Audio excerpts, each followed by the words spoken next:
नमस्कार दोस्तों, welcome back to our channel. Friends, मैं आप सबका अपने चैनल स्टॉक्स फॉर लाइफ में बहुत स्वागत करता हूं। Welcome to STFL family. DFL members, बात की जाए एक ऐसा मल्टीबैगर स्टॉक है जो अपने ऑल टाइम हाई से 25-30% डिस्काउंट में अवेलेबल है। डिप फ्री कंपनी है। और दोस्तों, इस वीडियो में मैं डिस्कस करूंगा कि अपॉर्चुनिटी क्या है। दोस्तों, कभी मैं इस तरह की बात बोलता हूं, खोने के लिए कुछ नहीं, पाने के लिए बहुत कुछ। तो ऐसा नहीं है कि गिरावट नहीं होगी, ऑफकोर्स होगी। लेकिन दोस्तों, जब आप कोई भी स्टॉक को MOS के आसपास खरीदते हैं, फिर MOS पे खरीदते हैं मार्जिन ऑफ सेफ्टी पे, आपको मैंने सिखाया है कि मार्जिन ऑफ सेफ्टी और मोड की ताकत क्या होती है। तो आने वाले कल में गारंटी है कि आपके पैसे वो निकल जाएंगे। और दोस्तों, आने वाले कल में आपका जो कैपिटल एप्रिसिएशन है वो भी होगा। बस दोस्तों, स्टॉक मार्केट का एक साइकिल समझ लीजिए। कोई स्टॉक हमेशा नहीं भागता है। अगर उसको भागना होता है तो भागेगा, फिर डिप खाएगा। और उसको वो डिप 15, 20, 25, 30% तक हो सकती है। इसके पहले हमने डिप बहुत सारे स्टॉक्स में देखी थी, चाहे वो रिलायंस हो, एशियन पेंट्स हो, बर्जर पेंट्स हो।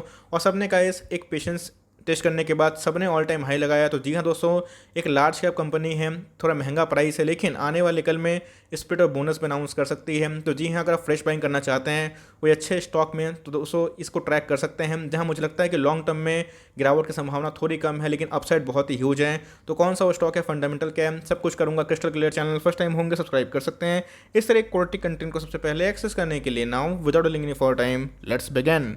सबको स्टॉक का नाम दिख रहा होगा इधर से। जिनको देखना था वो देख चुके हैं, लेकिन दोस्तों जिनको पैसा कमाना है और जिनको देखना है कि MOS लेवल कहाँ पे होगा, जहाँ चाहे तो बल्क कर सकते हैं और लॉन्ग टर्म में बिंदास आराम से सो सकते हैं। दोस्तों, स्टॉक के भाव की बात की जाए तो 7250 के आसपास इनको मिल रही है। लास्ट डे की बात की जाए तो हमें 1.5% के आसपास की तेजी देखने को मिली थी। ये वही स्टॉक है जिसमें 9950 के आसपास जर्नी हुई थी। और उसके बाद दोस्तों एक हमें करेक्शन का मोड दिखाई दिया था। पिछले 6 महीने की बात की जाए तो 3% के आसपास है, मतलब फ्लैट देखने को मिल रहा है। और दोस्तों, वैसी रैली इस कंपनी ने नहीं दिखाई है। दोस्तों, अगर आप देखें लॉन्ग टर्म चार्ट पैटर्न बहुत ही प्रॉमिसिंग देखने को मिलता है। 2020 के आसपास इनकी लिस्टिंग हुई थी। आपको पता है कि B2B सेगमेंट जो होता है दोस्तों, उसमें ये कंपनी मार्केट लीडर है। अब कोई भी कंपनी अचानक से नहीं भागती है, वो गिरती है फिर भागती है। बस फंडामेंटल अच्छा होना चाहिए। स्टॉक मार्केट है भाई, तो गिरावट होगी। तो अगर आप देखें तो ये स्टॉक दोस्तों आपको 9950 के आसपास देखने को मिल रहा था कुछ दिन पहले। अभी की बात की जाए तो आपको दोस्तों अच्छा खासा 2500-2800 डिस्काउंट में मिल रहा है। और दोस्तों, जैसे मैंने बताया कि स्टॉक मार्केट है तो रिस्क इवॉल्व होता है, लेकिन समझना पड़ता है कि आपके रिस्क को अगेंस्ट में रिवॉर्ड कितना मिलेगा। और अगर आप इसको लॉन्ग टर्म होल्ड करते हैं तो आपको कैसे पैसे बनते हैं। इसमें क्या हुआ था गाइस, गिरावट के पीछे की वजह क्या थी, इनके आए थे Q4 के नंबर्स की बात की जाए तो नंबर्स अच्छे थे, खराब बिल्कुल भी नहीं थे, मैं दिखाऊंगा। लेकिन मार्केट के एक्सपेक्टेशन को बीट नहीं कर पाया था। जिस तरह से रैली आई थी, मार्केट एक्सपेक्टेशन बीट नहीं होता है तो उसके बाद गिरावट एकदम होती है। और दोस्तों, इनको पता है कि B2B बिजनेस में एक कस्टमर और सेलर का एक बॉन्ड होता है। तो ये क्या किए थे, अपने प्लेटफॉर्म में बहुत सारे कस्टमर को ऐड नहीं कर पाए थे बिकॉज ऑफ लॉकडाउन, और जिसकी वजह से मार्केट ने पनिश किया। लेकिन धीरे धीरे गाइस अब ये जो रेंज है 7000 के आसपास ये सेटल होने की कोशिश कर रहा है। और दोस्तों, जब ये ब्रेकआउट देगा आने वाले 3 महीना 6 महीना में, तो गाइस वो ब्रेकआउट बहुत ही इंटेंस हो सकता है। एक बार थोड़ा फंडामेंटल देखते हैं। मार्च 2021 का अगर डेटा देखें तो इधर पर आप देखने को मिल रहा है कि प्रोमोटर के पास मैक्सिमम स्टेक है 50% के आसपास, 49.9% के आसपास। अगर आप देखें FIAs और DIAs उससे बहुत बड़ा एक गेम चेंजर इम्पैक्ट करते हैं। FIAs ने अपने स्टेक को बढ़ा लिया है, 27% का स्टेक दोस्तों FIAs में होल्ड करते हैं, जो बहुत ही शानदार है। DIAs की बात की जाए तो उन्होंने थोड़ा प्रॉफिट बुकिंग किया है, 4.5% का स्टेक को मिलता है।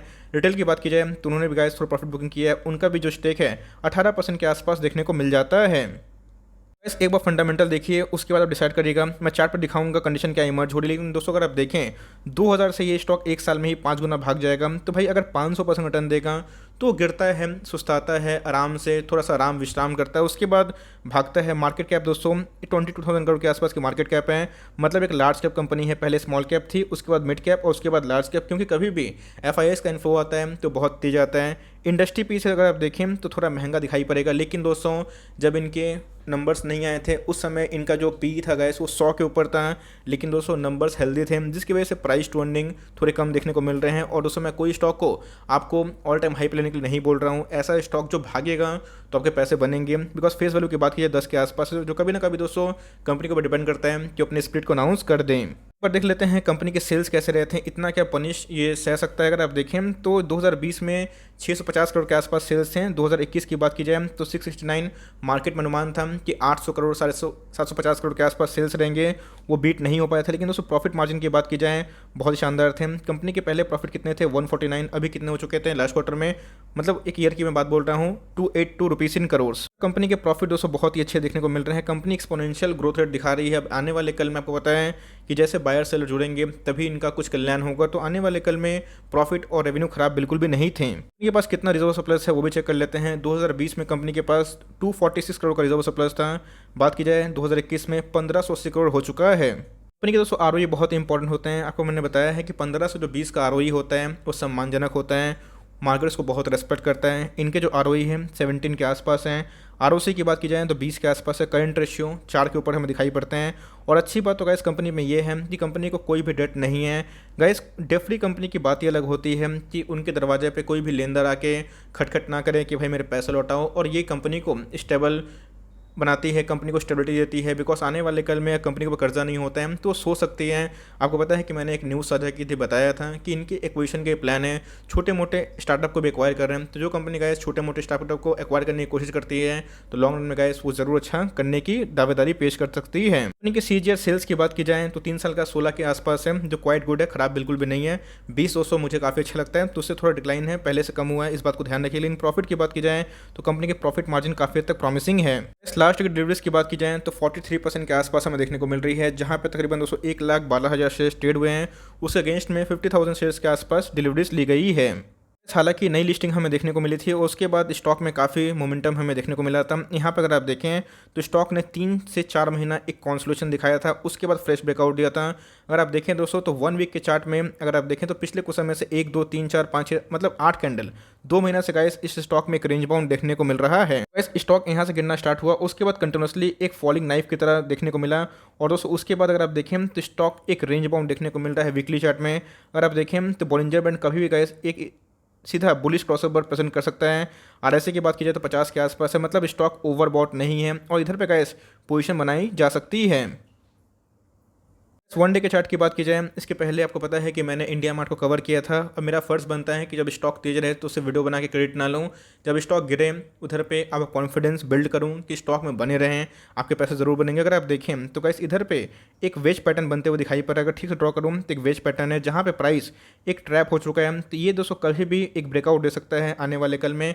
अब ये ऊपर की तरफ भी हो सकता है गाइस और नीचे की तरफ भी हो सकता है। ऑल टाइम हाई पे आपको पता है कि बहुत सारे स्टॉक्स अच्छा परफॉर्म कर रहे हैं, लेकिन याद रखिएगा दोस्तों जो स्टॉक में करेक्शन होता है वो टेम्पोररी होता है। लॉन्ग रन में अगर स्टॉक अच्छा होता है तो उसमें मोमेंटम जरूर रहता है। तो एफआईएस का स्टॉक बहुत ही प्रॉमिसिंग है, कंपनी डेट फ्री है। आरएसआई की बात की जाए तो ओवरबॉट जोन में नहीं है, 51 के आसपास है, जो क्वाइट न्यूट्रल है। तो मेरे हिसाब से गाइस अगर डाउनसाइड की पॉसिबिलिटी की बात की जाए तो ये एक वीक बनाया था इसके पहले, जिसका भाव निकल के आ रहा था 6,800 के करीब में। तो वो गाइस मुझे बहुत ही अति उत्तम लेवल लगता है। लेकिन दोस्तों अगर आप स्टॉक में प्लानिंग करते हैं निवेश करने का तो इस लेवल पे गाइस आप एसआईपी स्टार्ट कर सकते हैं। यहाँ पे गाइस एसआईपी की बात मैं क्यों बोल रहा हूँ, स्टॉक काफ़ी महंगा है तो बहुत लोग अफोर्ड नहीं कर पाएंगे, शायद वीडियो को स्किप भी कर दे। लेकिन दोस्तों ध्यान रखिएगा कंपनी फंडामेंटली अच्छी है। 700 का स्टॉक है, फिर 7,000 का 70,000 का अगर वो 10% भागता है तो आपकी कैपिटल में उतना ही अप्रिशिएशन होगा। तो ध्यान रखिएगा दोस्तों स्टॉक में काफ़ी गिरावट हुई थी, तो हो सकता है कि गिरावट अगर कभी होती है तो 6,600 के लेवल पे चला जाए। हो सकता है कि वर्स्ट केस में 6,000 के लेवल चला जाए। लेकिन दोस्तों गिरावट की बात की जाए अगर 10% के आसपास है तो अपसाइड की बात की जाए तो शॉर्ट टर्म में गाइस तकरीबन 2-3 महीना के अंदर 30% के आसपास है। रिस्क रिवॉर्ड की बात की जाए तो 1:3, लेकिन लॉन्ग टर्म की बात की जाए तो मुझे रिवॉर्ड काफ़ी अच्छा दिखाई पड़ रहा है। एक बार गाइस जो इनके रेजिस्टेंस है 7,700, ये जो आप देख सकते हैं दोस्तों, अगर इसको तोड़ता है मुझे लगता है कि आने वाले कल में ज़रूर कोशिश करने की क्षमता रखता है। तो ये लेवल अगर तोड़ता है तब गाइस मुझे लगता है कि ट्रेंड चेंज होगा। तो अगर आप चाहें तो उसका वेट कर सकते हैं, ट्रेंड चेंज होगा तभी आप एंट्री लें। But as a value investor अगर आप चाहें तो इधर पे निवेश करना कर सकते हैं। इसके पहले गाइस स्टॉक में काफ़ी गिरावट हो रही थी तो बहुत लोग पैनिक हो गए थे, लेकिन अभी की बात की जाए स्टॉक मोरलेस एक स्टेबल जोन में देखने को मिल रहा है और कभी भी गाइस एक रिवर्सल पॉसिबल हो सकता है। तो मेरे हिसाब से अगर इनके फंडामेंटल्स ओके हैं तो इसको ट्रैक कर सकते हैं और इसमें सीएमपी में भी आराम से 200 पोजीशन बना सकते हैं। डिस्क्लेमर गाइस, अगर स्टॉक का प्राइस गिरता है तो पैनिक मत करिएगा, बिकॉज अब मार्केट में एक दिन के लिए नहीं आए हैं, कोई माल बेचेगा आपका कंट्रोल नहीं है। एफआईएस का स्टेक हाई है, डीआईएस का स्टेक ठीक ठाक है। बात की जाए कंपनी डेट फ्री है, कंपनी की आरओई ठीक ठाक है, कंपनी में ह्यूज प्रोमोटर होल्डिंग भी है, कंपनी के एक्सपेंशन प्लान है और कंपनी एक मोड क्रिएट करती है अपने सेगमेंट में। तो याद रखिएगा गिरावट इस टेम्प्रोरी, तेजी इस परमानेंट। तो अगर आप उस माइंडसेट से हैं कि आपको गिरावट से डर लगता है तब थोड़ा वेट एंड वॉच कर सकते हैं। लेकिन अगर आपको 200-500 रुपये गिरावट से डर लगता नहीं है, 2-5-10% की गिरावट से डर लगता नहीं है, आपको लगता है कि आपके पास कैपिटल एफिशिएंट है, आप उसको एवरेज कर सकते हैं, लॉन्ग टर्म तो होल्ड कर सकते हैं। तो जी हाँ दोस्तों, मेरे हिसाब से आपको स्टॉक पे ज़रूर नज़र रखनी चाहिए, बिकॉज आने वाले कुछ समय बाद अगर रिवर्सल देगा तो लोग पकड़ भी नहीं पाएंगे। अब ऐसा नहीं गिरावट नहीं होगा, हो सकता है, लेकिन दोस्तों प्रिपेयर रहिएगा कि ऐसे स्टॉक अगर गिरावट मिलते हैं उसका कन्वर्शन करेगा और कम से कम 3 से 5 साल होल्ड करें, आपके पैसे मल्टीपल टाइम्स करने की ये कंपनी क्षमता जरूर रखती है। Timing that's end of the video. तो आई होप दिस वीडियो आपके लिए हेल्पफुल था। कंटेंट से लिए तो लाइक कर देगा, चैनल फर्स्ट टाइम होंगे तो याद से सब्सक्राइब करना भूलिएगा। फर्दर कोई डाउट उसको ड्रॉप कर सकते हैं, कुछ को रिव्यू चाहिए उसका नाम भी ड्रॉप करना भूलिएगा। I would love to make a video on your demand guys. मिलते हैं जल्दी ही, तब तक के लिए bye. Thanks for watching friends, God bless you all.